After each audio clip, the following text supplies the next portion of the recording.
है। जैसा कि आप लोग जानते हैं कि 16 जनवरी से पूरे राज्य में पंचायत कमेटी से लेकर के प्रखंड कमेटी, जिला कमेटी तक भंग की गई थी और उसके बाद पार्टी का सदस्यता अभियान पार्टी के द्वारा 18 तारीख से प्रारंभ किया गया था और ये सदस्यता अभियान निरंतर जारी है। और साथ ही साथ पंचायत कमेटी, प्रखंड कमेटी और जिला कमेटी का गठन भी प्रारंभ किया गया है। और मैं ये बातें इसलिए आपके समक्ष रख रहा हूं कि आप लोगों को भी पता है कि पार्टी का महाधिवेशन संपन्न होने वाला है और उस महाधिवेशन के पहले जो सांगठनिक प्रक्रिया होती है उस प्रक्रिया को पार्टी के द्वारा अपनाया जाता है और उसी प्रक्रिया के तहत पार्टी का सदस्यता अभियान, जिसका लक्ष्य इस बार हम लोगों ने 60 लाख रखा है। पिछली बार सदस्यता अभियान का लक्ष्य 50 लाख था। उस लक्ष्य को हम लोगों ने प्राप्त किया और इस बार पार्टी के कार्यकर्ताओं के उत्साह को देखते हुए राज्य में विधानसभा के चुनाव में झारखंड मुक्ति मोर्चा और गठबंधन को जिस तरह का सहयोग इस राज्य के लोगों ने दिया, आशीर्वाद दिया, प्यार दिया, उसको देखते हुए इस बार का लक्ष्य 60 लाख रखा गया है और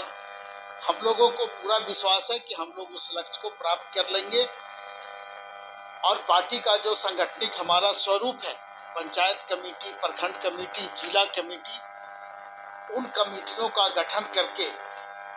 हम पार्टी के महाधिवेशन को संपन्न कर पाएंगे, जो 13वां महाधिवेशन होगा पार्टी का। और उसकी तारीख रखी गई है 14 और 15 अप्रैल और उसका स्थान होगा रांची के खेल गांव स्थित हरिवंश टाना भगत इंडोर स्टेडियम में। ये पार्टी का महाधिवेशन संपन्न होना है। जैसा कि आप लोग जानते हैं कि 14 अप्रैल बाबा साहब का जयंती है और उस जयंती के अवसर पर ही पार्टी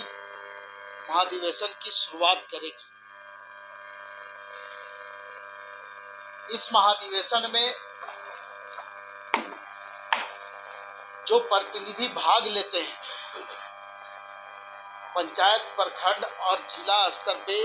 जो प्रतिनिधि भाग लेंगे इस महाधिवेशन में, उनकी कुल संख्या 3600 होगी, जिसमें कि झारखंड के साथ साथ अन्य राज्य जहां पर पार्टी का संगठन है, जैसे उड़ीसा, बिहार, पश्चिम बंगाल, असम, छत्तीसगढ़ और तमिलनाडु, जहां पर पार्टी का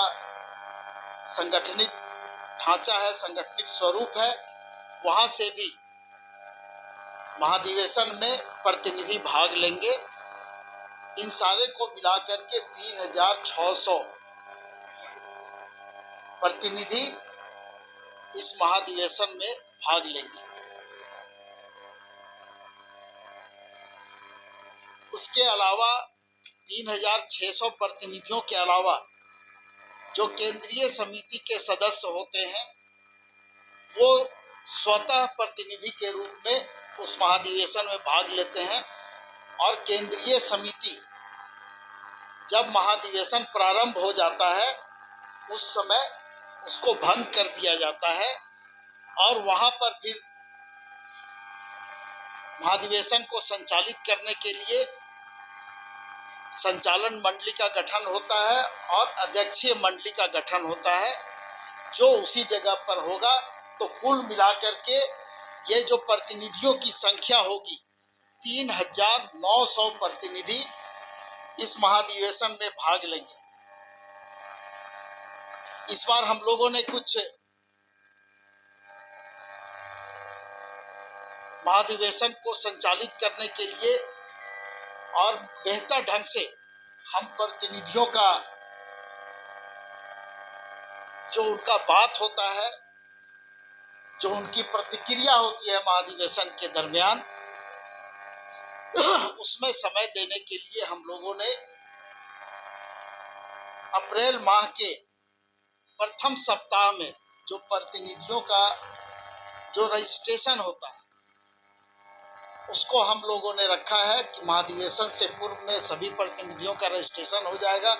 उनका जो शुल्क जमा किया जाता है वो जमा हो जाएगा, और उसके बाद में जब वो प्रतिनिधि महाधिवेशन में भाग लेने के लिए आएंगे तो उनको एक अच्छा सिस्टमेटिक माहौल वहां पर देने का पार्टी के तरफ से प्रयास किया गया है। संगठनिक कार्यों के जो निष्पादन अभी चल रहे हैं और जो सदस्यता अभियान अभी हम लोगों का जारी है, वो सदस्यता अभियान और संगठनिक जो कार्यक्रम है पंचायत कमेटी, प्रखंड कमेटी, जिला कमेटी के और नगर महानगर कमेटी के गठन से संबंधित, उसके लिए 31 मार्च तक हम लोगों ने समय दिया है कि 31 मार्च के अंदर में पार्टी का सदस्यता अभियान और जो पंचायत, प्रखंड,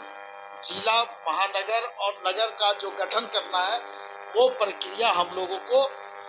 पूरा कर लेना है। और उसके बाद फिर 15 अप्रैल के बाद से हमारा पुनः पार्टी का सदस्यता अभियान प्रारंभ हो जाएगा। तो ये सारी चीजें आप लोगों के समक्ष हम लोगों ने रखी है ताकि आप लोगों के माध्यम से जो हमारे पार्टी के सदस्य हैं, जो प्रतिनिधि हमारे होंगे, उन तक ये बातें पहुंच पाए। और आप लोगों के अंदर भी उत्सुकता थी, पार्टी महाधिवेशन को लेकर के अलग अलग सवाल हम लोगों से किए जाते थे, तो उसको भी हम लोगों ने दूर करने का प्रयास किया है। और अगर विस्तार से इस पर हम लोग कुछ बताना चाहेंगे तो वो महाधिवेशन से पहले आप लोगों को हम लोग बुला करके, और महाधिवेशन किस तरह से संपन्न होगा, कौन कौन सी उसमें कमेटियां बनती है, किस तरह से उसको संचालित हम लोग आगे कर पाएंगे, ये सारी चीज़ें आप लोगों के सामने हम लोग रख पाएंगे। बहुत बहुत धन्यवाद।